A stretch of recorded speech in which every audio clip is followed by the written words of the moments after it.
Bonsoir à tous et bienvenue sur le plateau d'Un cœur qui écoute, votre émission de spiritualité.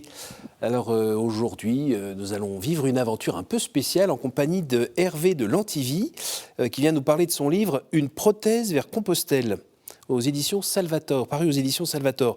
Bonjour Hervé. Bonjour. Bienvenue. Merci beaucoup. Merci d'être venu de Bretagne. Voilà. Alors vous allez nous raconter un petit peu ce parcours étonnant, sachant que, oui c'est ça, vous marchez avec une prothèse et vous choisissez d'aller donc tranquillement à Saint-Jacques-de-Compostelle et non pas en partant de Saint-Jean-Pied-de-Port, mais en partant de Sainte-Anne-d'Auray. La porte à côté, mais un petit peu plein nord. Vous allez nous raconter tout ça et surtout ce que ça a eu comme incidence sur votre vie de foi. Juste avant, je vous invite à nous lire un extrait de texte de votre choix. 8 mars 2021. 2 mois jour pour jour que je suis parti. J'ai largement dépassé la barre des 1000 km, un vrai symbole dans ma démarche de pèlerin. Sur 61 jours de marche, seulement 4 jours de pluie. 61 jours de dépassement de soi à chacun de mes pas. 61 jours où j'ai ressenti le doute, la fatigue, le froid, la chaleur, la faim, la souffrance. 61 jours durant lesquels j'ai observé le paysage qui défilait sous mes pas et écouté le silence de la nature. 61 jours de marche solitaire, sans aucun pèlerin à mes côtés. 61 jours de rencontres éphémères extraordinaires. 61 jours qui m'ont appris à m'aimer, à aimer les personnes qui me recevaient chaque soir, à les écouter, à rire ou parfois à pleurer avec elles. 61 jours de réflexion ou de prière, à genoux, au pied d'une croix, en pleine nature, à dire simplement quelques mots à Dieu ou réciter mon chapelet. 61 jours de bonheur où ma peur s'est dissipée tout naturellement. 61 jours, enfin, de défis, de challenge, pendant lequel je me suis prouvé qu'avec mon handicap, j'étais encore capable de me surpasser avec ma prothèse et mes 2 béquilles, mes 2 seuls compagnons sur les chemins de Saint-Jacques. Et je peux le dire haut et fort, en toute modestie bien sûr, je suis extrêmement fier de moi. Cette audace, je la dois à ma détermination, à mon entêtement, mais surtout à Aude, ma femme, à mes 4 enfants et à mes 2 belles-filles. Bon voilà, l'émission est finie. Voilà. Merci beaucoup, c'était vraiment très riche. Ah oui, en lisant ça, on a un peu le condensé du livre. Hein. Voilà, exactement. Et c'était la moitié, donc un peu plus de la moitié de mon pèlerinage. Avant ou après les Landes ? Après les Landes, parce que là, j'arrivais, donc... C'était long, hein, les Landes ? Les Landes, c'est long. Oui et non, quoi. Vous le racontez comme quelque chose de tout droit ? C'est tout droit. Avec pas grand monde ? Voilà, c'est des allées de sable entre les pins. Ça peut être ennuyant, mais moi je l'ai choisi un peu pour ma semaine spirituelle, pour réfléchir à ma vie, ce que ça a donné, les conséquences, etc. Donc ça m'a beaucoup aidé, mais je marchais seul. Je n'avais pas de réponse, je n'avais personne à côté de moi. Donc personne avec qui je pouvais me confier. Sinon Dieu. Sinon Dieu. Et c'est ce que j'ai fait. C'est qui, Dieu ? Dieu, c'est une personne déjà où on doit se confier, on doit déjà l'aimer et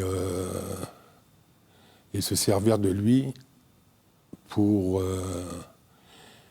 essayer de faire face aux problèmes qu'on peut avoir, à surmonter la dureté de la vie qui peut être face à nous, quoi.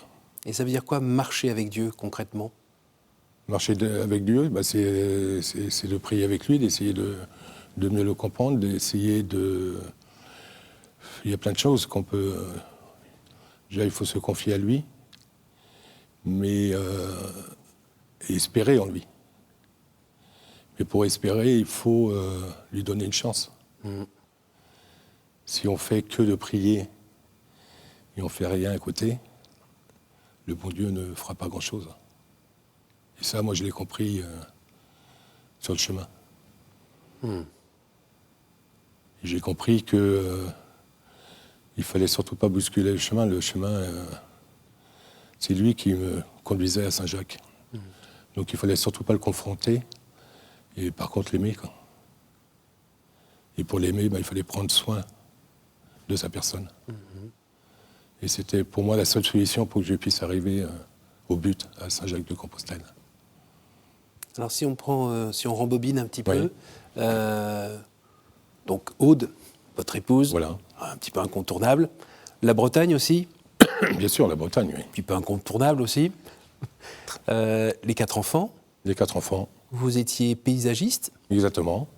Et puis, qu'est-ce qui s'est passé un jour là avec une moto? C'était quoi Donc en fait, la moto, écoutez, j'étais militaire et j'étais donc au Liban et il me restait une semaine de permis à prendre. Donc il n'y a rien de glorieux. Je suis parti à Chypre, j'ai loué une moto et la veille de mon départ, une voiture m'a coupé la route. Et donc là, j'ai eu toute la jambe gauche avec des multitudes de fractures, dont le nerf sciatique a été sectionné au niveau de la hanche. Donc j'ai eu 2 ans d'hospitalisation, opération sur opération, rééducation, donc à Paris, entre Bégin et Percy, les hôpitaux militaires. Oui. Et puis voilà, et puis après, ma jeunesse de l'époque me faisait pas voir en fait le futur. Et puis après, j'ai pris ma vie professionnelle, je me suis marié, j'ai eu mes enfants. Et puis en 2010, là, il y a eu des petites complications. Donc entre 2010 et 2018, donc là, c'était infection sur infection et opération sur opération. Et là, je voyais plus le bout du tunnel. Donc j'étais rendu à ma 17e opération et là, je me suis dit qu'il fallait arrêter. Et j'ai demandé l'amputation de ma jambe. Professionnellement, c'était un petit peu risqué aussi, non? Et professionnellement, c'était aussi très compliqué, quoi. Donc il fallait que je fasse... il fallait que faire face aux 2 situations. L'amputation, qui forcément avait une grosse rééducation derrière, Oui. et puis gérer mon entreprise. Voilà.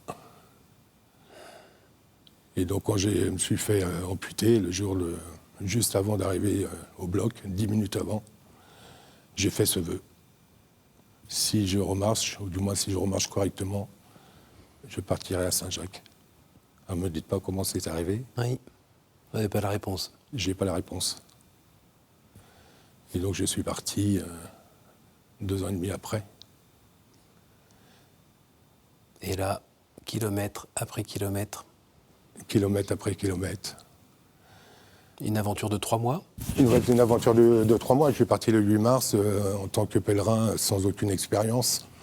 Je ne savais même pas si j'allais pouvoir marcher 2 jours.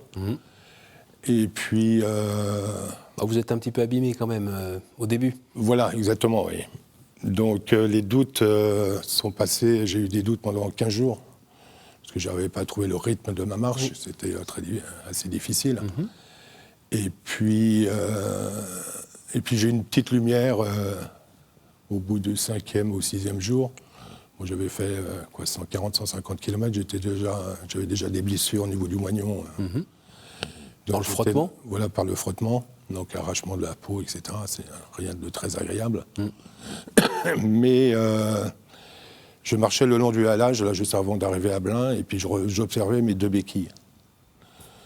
Et puis là, je me suis dit, tiens, si je leur donnais un prénom à chacune d'elles. Donc la première, je l'ai appelée Aude, ce qui est tout à fait normal. Ma femme, qui a toujours été... un soutien. Un soutien moralement, mais physiquement aussi. Donc Aude, elle a... À gauche ou à droite? À gauche. Aude a jamais... elle a plié parfois, mais elle n'a jamais rompu. Et ça, je lui dois une fière chandelle. Oui. Et la deuxième, c'est donc Philippe, un de mes beaux-frères, qui est aujourd'hui un des plus vieux greffés de France, une greffe de rein, et qui a eu une opération à cœur ouvert il y a quelques années, suite à un staphylocoque, et puis un cancer dans les années 2020. Mais il est toujours là aujourd'hui. Grâce, je dirais, à sa détermination. C'est un croyant, lui? Et grâce à sa foi. Voilà. Et on s'est en fait toujours soutenu pendant nos années difficiles. Et ça, je lui en dois beaucoup de reconnaissance. Donc vous je étiez bien l'actifie. entouré. Voilà. Vous étiez bien entouré, là. Voilà. Donc là, j'étais bien entouré. Et puis, en fait, je me suis aperçu que ces 2 bâtons métalliques sont devenus mes confidents. Plus je marchais. Et On a dû entendre de drôles de trucs, alors. voilà. Donc je leur parlais. Quelquefois, j'étais pas content. De temps en temps, c'était... Ah Donc, par contre, je riais avec eux, je pleurais avec eux. Quand ça allait mal, ils étaient là pour me donner la persévérance pour finir mon étape du jour. Et puis voilà. Et puis après, 3 jours après, en arrivant à Nantes, j'ai eu une rencontre. On appelle ça sur le chemin les rencontres éphémères. Donc une personne qui s'appelle Anthony et sa compagne Anne-Laure, et qui sont des fervents pèlerins de Compostelle. Et à un moment, Anthony m'a pris à part, il m'a dit « Tu es porteur d'espoir ». Donc là, je l'ai regardé, je n'ai pas su quoi lui répondre, je lui ai remercié gentiment, et puis je me demandais s'il me disait ça, s'il me le disait pas par... s'il le disait à tous les pèlerins, ou parce que j'étais handicapé. Oui. Et puis voilà, et puis le lendemain, j'ai repensé à sa phrase « porteur d'espoir », et là, je me suis dit « Pourquoi pas ? Pourquoi ne pas marcher pour les personnes qui ne peuvent pas ?» Donc là, j'ai décidé que à chacun de mes pas, chacune de mes joies seront pour eux, et je prierai pour eux. Et ça m'a vraiment beaucoup aidé pendant le chemin. Et quand il y avait ces 2 événements, là j'ai su que j'arriverais à Saint-Jacques-de-Compostelle. Voilà. Et que les doutes s'étaient complètement dissipés. Et avec cette certitude d'arriver, sauf si je me faisais bien sûr écraser par une voiture, mais ça n'a pas été le cas. Ou très mal tombé. Ou très mal tombé, voilà, exactement. Ou un souci technique. Ou un souci technique. Voilà. Mais la providence, j'aime beaucoup ce mot, la providence, a fait que je suis arrivé le 12 juin devant l'apôtre Jacques. Alors il y a des gens parfois qui, quand ils sont blessés, physiquement ou psychologiquement, intérieurement, vont se mettre à l'abri dans l'ombre, se cacher pour lécher leurs plaies. C'est pas votre genre ? Non, pas du tout. Si, peut-être au début. L'amputation en elle-même ne m'a pas posé de soucis. Même le regard des autres ? Non. Parce que le handicap, je l'avais avant. Depuis la moto, depuis la moto, donc depuis 30 ans. Vous aviez quel âge, oui ? J'avais 24 ans quand j'ai eu mon accident de moto. Ça n'a pas empêché Aude de voir que vous étiez un garçon charmant ?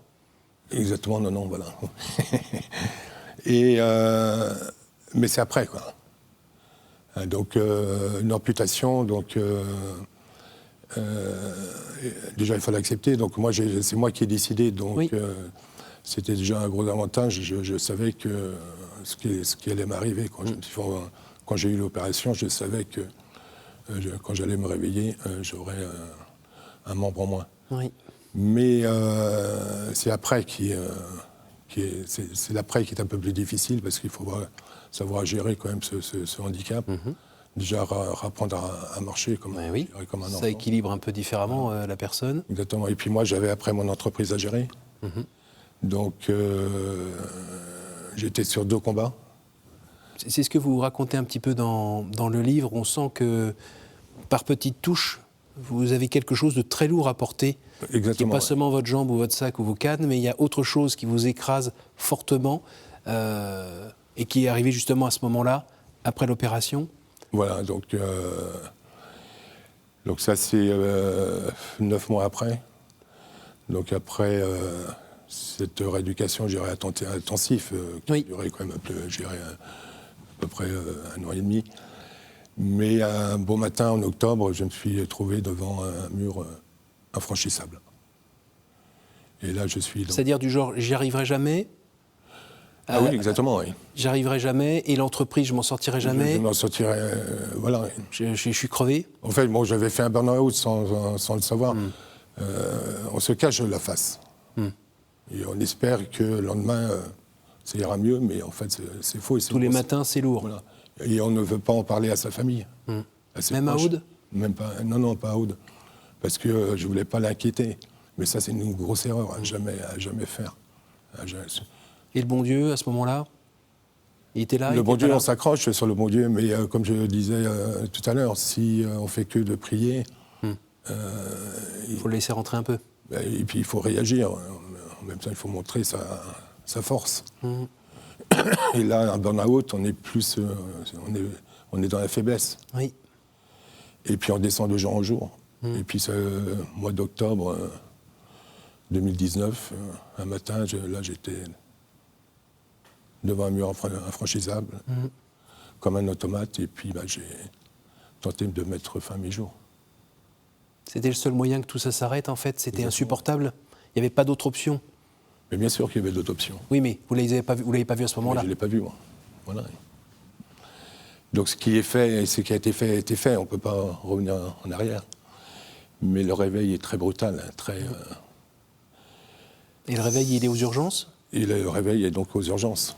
Avec la famille, les intimes qui pleurent autour ou quoi? Non, pas du tout. Non, déjà, je me suis réveillé seul, donc dégoûté de ma personne. La honte. Comment j'ai pu faire ça? Aux autres, d'abord? À Aude? Mais bien sûr. Mais ça, pas tout de suite, mais c'était plus par honte. Et le reste, on réfléchit après. Après, c'est la réflexion de soi-même qui... mais ça demande beaucoup de travail. C'est de l'ordre du remords au départ? Mais bien sûr, oui. Et d'ailleurs, dans le livre, on vous accompagne pas après pas, rencontre après rencontre, joie après joie et déception après déception aussi, parce que on est soi, on est dans cette aventure, et puis vous n'êtes pas dans un fauteuil qui vous emmène directement là-bas. On sent bien que vous portez ce sac et que petit à petit, vous allez découvrir peut-être vraiment la miséricorde de Dieu, la gratitude de Dieu, parce que vous allez vous pardonner, mais c'est Dieu qui vous a pardonné, et Aude aussi, on va dire. Oui. C'est ça, oui. Bien sûr, oui. Et c'est ça qui est extraordinaire. Ça libère, c'est une vraie joie. Bien sûr. Et vous l'avez compris à quel moment? Dans mon chemin ou... Oui, ou je ne sais pas, dans votre chemin ou après. À quel moment vous avez vraiment senti je ne le porte plus, ça y est? Ça a été... alors si on parle de ma tentative de suicide, ça a été après le retour de mon pèlerinage. Donc on va pouvoir appeler ça l'après-chemin. D'accord. C'est l'après-chemin qui m'a complètement sorti de du secret que j'avais pendant le chemin, parce que j'en ai jamais parlé à personne. Par orgueil, certainement. Par orgueil. Et en fait, c'est 3 mois après le retour où j'ai eu cette révélation. Et qui m'a complètement libéré.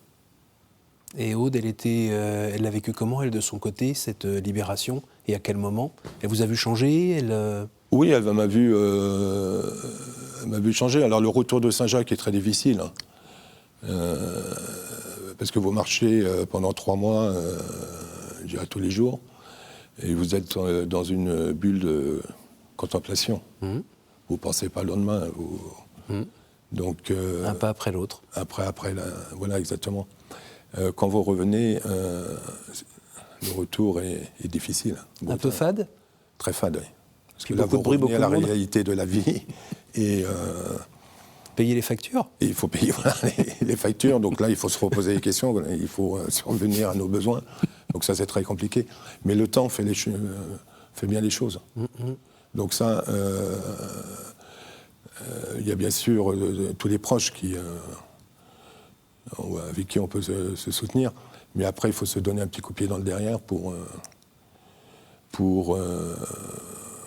revenir, on va dire, sur Terre. Et ça, donc, je l'ai eu quelques mois après, et puis oui, Aude s'en est aperçu,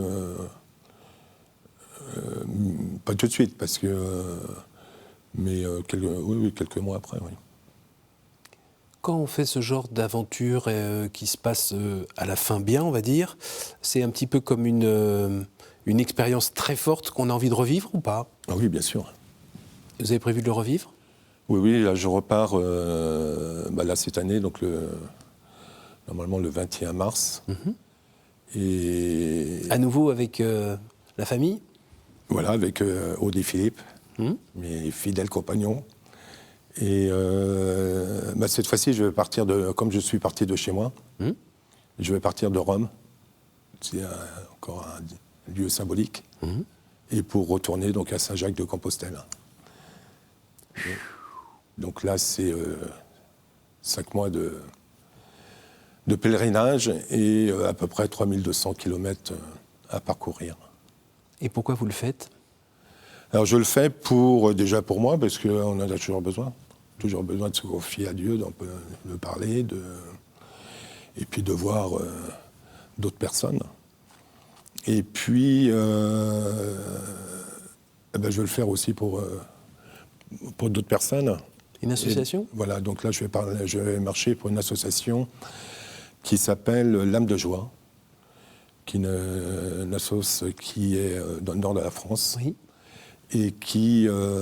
C'est pas du patinage? Pas du tout, non. Presque. Qui fournissent, en fait, gracieusement, des lames de course pour les enfants qui sont amputés. D'accord. Voilà. Ça coûte cher, je crois. Hein. Il faut... la lame coûte minimum 2500 €. La lame? La lame. Et non remboursée par la Sécu.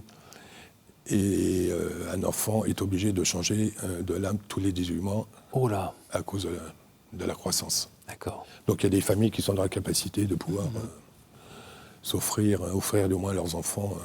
Alors, petite question. Quand on part comme ça, donc le premier projet c'était 3 mois. Là c'est 5 mois. Aude, elle vit ça comment? Ça c'est une très bonne question. Déjà pour mon premier départ, en fait Aude, elle m'a toujours dit je suis heureux si tu es heureux. Donc que tu partes 3 mois, c'est ton envie, donc je l'accepte et j'en suis très heureuse. Et là, c'est la même chose. Donc, avec l'espoir que Aude me rejoigne un moment en Espagne, pour qu'on puisse finir ensemble le chemin. Donc ça, j'aimerais beaucoup. Voilà. Et puis après, on se téléphone beaucoup dans la journée. Ça, on l'a fait toute notre vie. Tous les jours, on se téléphone, même si on se voit tous les soirs. Donc, et vous l'avez fait pendant votre marche vers Compostelle? Vous avez pu l'appeler aussi? 2 fois par jour. Ah, d'accord. Le midi et le soir. Je n'avais pas retenu. D'accord. Et même aujourd'hui, dans la journée, on se voit tous les soirs, mais on s'appelle tous les midis. Voilà. D'accord. Voilà. C'est votre Angélus. Exactement. D'accord, c'est beau. Voilà. C'est beau. Et parce que oui, c'est ça, quand on s'engage dans des aventures pareilles, on est à 2, hein, on s'est marié à 2. On s'est marié à 2. Donc 5 mois, c'est long. C'est long. Donc c'est votre côté militaire aussi, peut-être. Vous étiez dans quelle arme quand... J'étais dans l'infanterie. Bon, en fait, c'était mon service militaire. J'ai fait donc un VSL. Oui. Pour que je puisse partir. Service long. Voilà, un service long. Pour partir donc au Liban. Et puis, que vous m'auriez dit marin... on oui, se dit, voilà, était au courant, voilà, ça fait partie de son... Mais tous les Bretons ne sont pas marins. Non. Voilà. Et vous n'avez pas peur d'être déçu? Pourquoi être déçu? Après tout ce que vous avez vécu dans cette première marche de 3 mois... Ben oui, mais la marche sera différente. Les rencontres seront différentes. Donc, Et vous avez confiance dans votre corps et dans votre prothèse? Bien sûr, oui. Et puis on verra ce que le Seigneur va me confier à chaque jour de ma marche. Il faut avoir confiance. Et puis aujourd'hui, c'est pour cette fois-ci, je peux avoir beaucoup plus sereinement. Je l'ai déjà vécu une fois. Là, j'ai encore, je suis à 2 mois de mon départ, j'ai encore rien programmé. Mais Dieu seul sait, et Saint-Jacques savent s'ils vont me donner l'opportunité et la persévérance pour arriver à mes 5 points de marche. Il faudra nous tenir au courant. Mais bien sûr. On arrive à la fin de cette émission et c'est le temps, par 3 fois, de me dire un chiffre entre 1 et 10 pour questions courtes, réponses courtes. Eh bien, on va commencer par le 1. Quel est le personnage ou saint que vous aimeriez retrouver au ciel? Bon, écoutez, la réponse est toute trouvée. Saint-Jacques. À nouveau. Le 5. Quelle est votre prière préférée ? Ma prière préférée, c'est Je vous salue Marie. Que vous récitez au rythme de votre marche ? Oui, déjà le chapelet. Voilà. Une dernière ? Oui. Je vous écoute. Le 9. Au jour du jugement, qu'aimeriez-vous que Dieu vous dise ? Alors ça, c'est une question très délicate. Eh bien déjà, qu'il me souhaite la bienvenue. Et puis, qu'il me pardonne de mon geste, on va dire, inqualifiable. Mais je pense qu'il m'a déjà pardonné. Oui, parce qu'il savait que vous n'étiez pas complètement responsable de vos actes à ce moment-là. Exactement, voilà. Merci beaucoup Hervé. Je vous rappelle le titre de ce livre, Une prothèse vers Compostelle, aux éditions Savaltor, par Hervé de Lantivy.